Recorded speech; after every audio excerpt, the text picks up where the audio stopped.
What's up mga kapuso? Ito po ang mga ganap na dapat po natin abangan dito lamang po sa ating kapatid. Dahil nga po sa paghahabol ni Narusel at Tyron dito kay Namalo, nakita nga po nila itong si Belle at sila nga po ang nagligtas dito mga kapuso at agad nga nilang dinala sa ospital. Lukso ng dugo talaga ang nagsasabi dito sa dalawa dahil hanggang ngayon hindi pa nila alam na mag-ina sila, ngunit nararamdaman nila mga kapuso.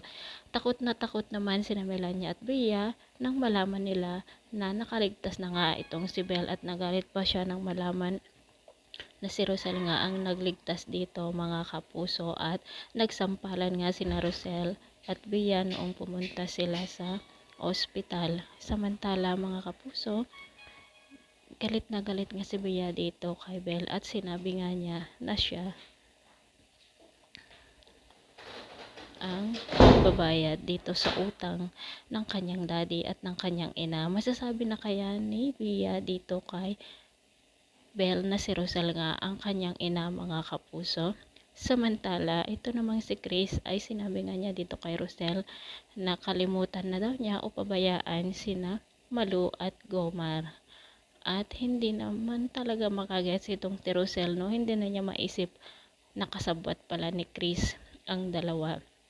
Kapag malaman ni Rosel ang lahat ng mga nangyayari na si Chris nga ang may kinalaman dito sa pagkawala ng kambal nitong si Tyron, siguradong magagalit ito ng lubusan dito kay Chris. Ano na naman kaya ang gagawin ni na Melania at Bea para sa ganon ay makaganti nga dito kay Rosel sa pamagitan ni Belle, dahil nga nasabi ni Bea na peperahan daw nila itong si Rosel. Samantala talaga namang napakagandang istorya dahil nandito pa si Madam Jacinta na walang sawang sumusuporta dito sa pamilya ni Rosel. Sana siya ang unang makaalam na si Belle nga ang kakambal nitong si Tyron. Siguradong gagawa na naman ito ng paraan para malaman nga niya kung nasaan nga ba ang anak ni Rosel na kakambal nitong si Tyron. Mga kapatid, pakaabangan po natin ang bawat eksena dito lang po sa ating kapatid. Maraming salamat. Bye-bye!